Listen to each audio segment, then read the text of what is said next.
Reporter big breaking. Kochi mayor V K. മിനിമോൾക്കെതിരായ അഴിമതി അന്വേഷണത്തിലെ നിർണായക രേഖകൾ റിപ്പോർട്ടറിന്. 2021 കൗൺസിലറായ സമയത്ത് വി.കെ. മിനിമോൾ നടത്തിയ ഇടപാടിന്റെ വിവരങ്ങളാണ് പുറത്തു വന്നിരിക്കുന്നത്.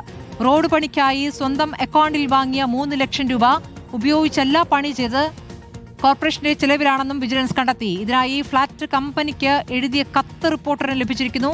പരാതി വന്നതോടെ 3 ലക്ഷം രൂപ വി.കെ. മിനിമോൾ തിരികെ നൽകിയെങ്കിലും അഴിമതി പണം തിരിച്ചു നൽകിയാൽ കേസ് തീരില്ല എന്നായിരുന്നു വിജിലൻസ് കോടതി നിലപാട്.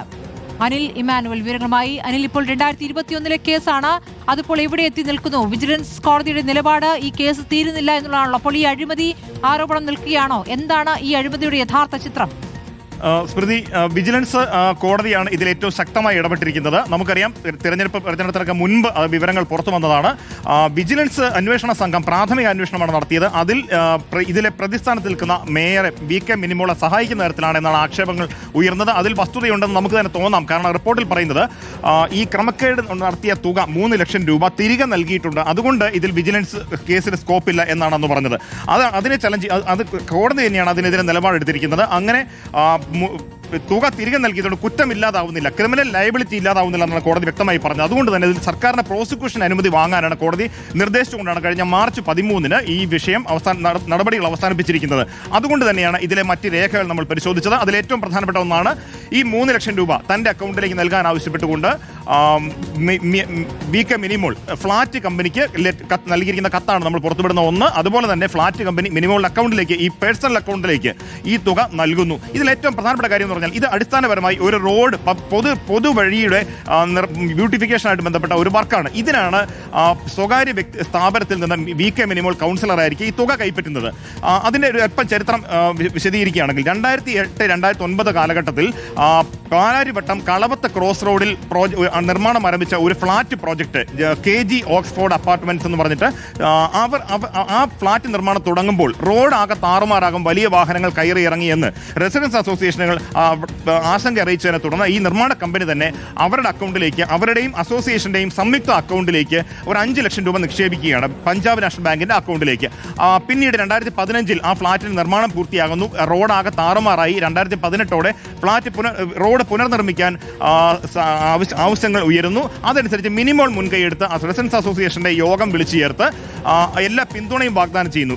മിനിമോൾ മുന്നോട്ട് വെച്ച ആവശ്യം എന്ന് പറയുന്നത് ഈ അക്കൗണ്ടിലുള്ള 5 ലക്ഷം രൂപ തന്റെ അക്കൗണ്ടിലേക്ക് അയച്ചു തന്നാൽ റോഡ് പണിയുന്ന കോൺട്രാക്ടറെ ഇടപെടുത്തി താനത് ടൈല് വിരിച്ച് ഭംഗിയാക്കി തരാം. അത് കോർപ്പറേഷൻ തീരുമാനിച്ചിരിക്കുന്നത് ടാറിടാനാണ്, പക്ഷേ ടൈല് വിരിച്ച് താൻ്റെ അത് ഭംഗിയാക്കി തരാനുള്ള ഏർപ്പാടുണ്ടാക്കാം എന്ന് പറയുന്നു. അതനുസരിച്ച് റെസിഡൻസ് അസോസിയേഷൻ ബാങ്കിന് കത്ത് നൽകുന്നു. ഈ അക്കൗണ്ടിലുള്ള പണം കമ്പനിയുടെ അക്കൗണ്ടിലേക്ക് നൽകുക.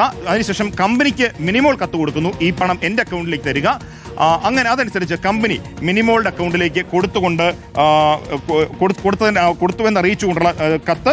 ഇങ്ങനെയുള്ള ഈ നടപടികളാവുന്നത്. പക്ഷേ അതിനുശേഷം 2019 അവസാനത്തോടെ നിർമ്മാണം ആരംഭിക്കുന്നു. 2020 ആദ്യം ജനുവരി തന്നെ നിർമ്മാണം ഏതാണ്ട് 2-3 മാസം കൊണ്ട് പൂർത്തിയാകുന്നു.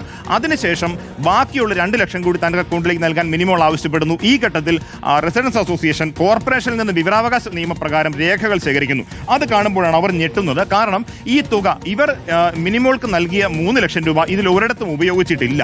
മാത്രമല്ല കോർപ്പറേഷന്റെ തനത് ഫണ്ട് ഉപയോഗിച്ചാണ് ഈ റോഡ് നിർമ്മാണം നടത്തിയത്. 32 ലക്ഷം രൂപയാണ് ആകെ ചെലവായത്. അതെല്ലാം മുഴുവൻ കോർപ്പറേഷന്റെ ഫണ്ട് തന്നെയാണ്. അതിലൊന്നും ഈ തുക ഉൾപ്പെട്ടിട്ടില്ല തിരിച്ചറിയുന്നു. അതിനെ തുടർന്നാണ് പരാതിയുമായി മുന്നോട്ട് പോകുന്നത്. ഈ പരാതി ഉണ്ടായി കൃത്യമായി നമ്മൾ അതിന്റെ ഡേറ്റ് നോക്കുകയാണെങ്കിൽ ഈ പരാതി ഉയരുന്നത് 2020 നവംബർ 16 വിജിലൻസ് ഡയറക്ടർക്ക് പരാതി പോകുന്നു. ഒരു മാസം എത്താറാകുമ്പോൾ 2020 ഡിസംബർ 9 മൂവാറ്റുപുഴ വിജിലൻസ് കോടതിയിലേക്ക് ഈ പരാതി എത്തുന്നു. 11 തീയതി വിജിലൻസ് ഡയറക്ടർ അന്വേഷണത്തിന് ഉത്തരവിടുന്നു. ജനുവരി 7 വിജിലൻസ് എറണാകുളം റേഞ്ച് SP ഇതിൽ അന്വേഷണത്തിന് നടപടി തുടങ്ങുന്നു. കൃത്യം 9 ദിവസം എത്തുമ്പോൾ ഫെബ്രുവരി 16 തീയതി മിനിമോൾ തിരികെ ഈ തുക ഫ്ളാറ്റ് കമ്പനിക്ക് അയക്കുന്നു. ഈ രേഖകളാണ് നമ്മൾ പുറത്തുവിട്ടിരിക്കുന്നത്. അനിൽ, ഈ നിയമ നടപടികൾക്ക് മുൻപ് തന്നെ ഈ 3 ലക്ഷം രൂപ നിങ്ങൾ തൊട്ടില്ലല്ലോ, ഈ കോർപ്പറേഷന്റെ തുകയാണല്ലോ ഉപയോഗിച്ചത് എന്ന് നേരിട്ട് ഈ ഫ്ളാറ്റുകാർ ചോദിച്ചിരുന്നോ ഈ മിനിമോളോട്? അങ്ങനെ ചോദിച്ചെന്നും അതിനൊന്നും തൃപ്തികരമായ മറുപടി കിട്ടിയിട്ടില്ല എന്നൊക്കെയുള്ള വിശദീകരണങ്ങളാണ് നമ്മൾ അന്വേഷിക്കുമ്പോൾ മനസ്സിലാകുന്നത്. പക്ഷേ ഏതായാലും ഇക്കാര്യത്തിൽ പരാതി ഉണ്ടായി എന്ന് വന്നപ്പോൾ മാത്രമാണ് തുക തിരികെ നൽകിയത് എന്നുള്ളതാണ് കോടതിയും വിജിലൻസ് കോടതിയും ഇതിൽ എടുത്തു പറഞ്ഞിരിക്കുന്ന ഒരു കാര്യം. ഇതിൽ വിജിലൻസ് അന്വേഷണ റിപ്പോർട്ടിൽ അവർ ചില ന്യായങ്ങൾ, ഈ പ്രതിയുടെ ഭാഗത്തു നിന്ന് ചില ന്യായങ്ങൾ അവരുന്നയിച്ചിട്ടുണ്ട്. അതായത് 2020 തദ്ദേശ തെരഞ്ഞെടുപ്പിന് തിരക്കിലായിരുന്നതുകൊണ്ടാണ് VK മിനിമോൾക്ക് ഈ തുക തിരികെ നൽകാൻ കഴിയാതിരുന്നത്. പിന്നീട് റെസിഡൻസ് അസോസിയേഷനിൽ ചില തർക്കങ്ങൾ ഉണ്ടായിരുന്നു. അതുകൊണ്ട് അങ്ങനെയൊക്കെ ചില കാരണങ്ങൾ വിജിലൻസ് അന്വേഷണ സംഘം ചൂണ്ടിക്കാണിച്ചിട്ടുണ്ട്. പക്ഷേ അപ്പോഴും ഒരു കാര്യം നമുക്ക് വ്യക്തമായി മനസ്സിലാവുന്നുണ്ട്. ഏതാണ്ട് 1.5 വർഷത്തോളം 2019 മുതൽ ഏതാണ്ട് 1.5 വർഷത്തോളം ഈ തുക 3 ലക്ഷം രൂപ മിനിമോളുടെ അക്കൗണ്ടിൽ ഉണ്ടായിരുന്നു. ആ തുകയ്ക്കല്ല ഈ റോഡ് പണിതീർത്തതെന്ന് വ്യക്തമായി അറിയുന്ന അന്നും ഇന്നും എല്ലാം വ്യക്തമായി അറിയുന്ന ആള് മിനിമോൾ തന്നെയാണ്. അപ്പോൾ പിന്നെ എന്തുകൊണ്ട് ഈ തുക തന്റെ അക്കൗണ്ടിൽ മെയിൻറ്റെയിൻ ചെയ്തു അത് തിരിച്ചു നൽകാതെ എന്നുള്ളതാണ് ഏറ്റവും പ്രസക്തമായ ചോദ്യം ഇവിടെ. അനിൽ ഇമാനുവൽ, ഇപ്പോൾ ഈ ചർച്ച, അതായത് ഈ പണം തിരിച്ചു കൊടുക്കേണ്ടി വരുന്ന സാഹചര്യം എന്നുള്ളത് കോൺഗ്രസ് പാർട്ടിക്കകത്ത് ചർച്ചയായിട്ടുണ്ടായിരുന്നോ? ഇതിപ്പോൾ റെസിഡന്റ് അസോസിയേഷൻ, ഇത് ഈ മേയറും ഈ അസോസിയേഷനും മാത്രമുള്ള ഡീലിംഗ് ആയിട്ട് വരില്ലല്ലോ. ഉറപ്പായിട്ടും ഇത് കോർപ്പറേഷനും ചർച്ചയായിട്ടുണ്ടാകാം. അത് ആ കാലത്ത് അത് എങ്ങനെയാണ് അത് മുന്നോട്ട് പോയത്? ഇത് മിനിമോൾ സ്വന്തം നിലയ്ക്ക് ഈ കേസുമായി മുന്നോട്ട് പോയി ഈ പണം തിരികെ നൽകുകയായിരുന്നോ ചെയ്തത്? സ്മൃതി, അതാണ് ഏറ്റവും ദൗർഭാഗ്യകരമായ കാര്യം. ഇതിലൊന്നും ഒരു ഇടപെടൽ മറ്റു തരത്തിലുള്ള ഒരു രാഷ്ട്രീയമായിട്ടോ കോൺഗ്രസ് പാർട്ടി എന്നുള്ള നിലയിലോ അല്ലെങ്കിൽ നഗരസഭയുടെ ഭാഗത്തുനിന്നോ ഒന്നും ഇതിലൊരു തിരുത്തൽ പ്രക്രിയ ഉണ്ടായിട്ടില്ല എന്നുള്ളതാണ് ഏറ്റവും കഷ്ടം. ഇതിലിങ്ങനെ പരാതി ഉയരുന്ന സമയത്ത് പോലും മിനിമോൾ പോലും ഇതുവരെ ഇതിനെക്കുറിച്ച് വ്യക്തമായ ഒരു വിശദീകരണത്തിന് തയ്യാറായിട്ടില്ല. ഇന്ന് രാവിലെയും ഈ വാർത്ത പുറത്തുവിട്ട ശേഷം കോൺഗ്രസ് നേതൃത്വത്തോട് നമ്മൾ അന്വേഷിക്കുമ്പോൾ പ്രതികരിക്കാൻ തയ്യാറായിട്ടില്ല. ഇതിൽ ഈ പരാതി റെസിഡൻസ് അസോസിയേഷൻ ഇനി ഉള്ള കാര്യം കോടതി അവരോട് നിർദ്ദേശിച്ചിരിക്കുന്നത് സർക്കാരിന്റെ അനുമതി വാങ്ങി വരാനാണ് പറഞ്ഞിരിക്കുന്നത്. അത് 3 മാസത്തിനുള്ളിൽ സർക്കാർ അനുമതി നൽകണം. അത് ഏത് സർക്കാരാണ് നൽകേണ്ടത്?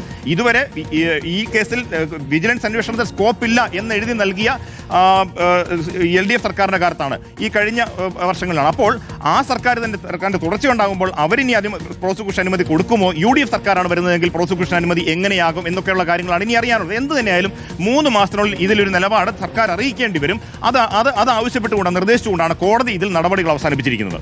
ശരി, കൗൺസിലറായി ഇരിക്കെ നടത്തിയ അഴിമതിയുടെ വിവരങ്ങളാണ്. അതിനുശേഷമാണ് DK മിനി ഇപ്പോൾ മേയറായി തിരഞ്ഞെടുക്കപ്പെട്ടതെന്നുള്ളതാണ്. ഏതായാലും കോൺഗ്രസും മേയറും ഇക്കാര്യത്തിൽ പ്രതികരിക്കേണ്ടതാണ്. അനിൽ ഇമാനുവലാണ് ഈ വാർത്തയുടെ വിശദാംശങ്ങൾ പുറത്തുവിട്ടിരിക്കുന്നത്.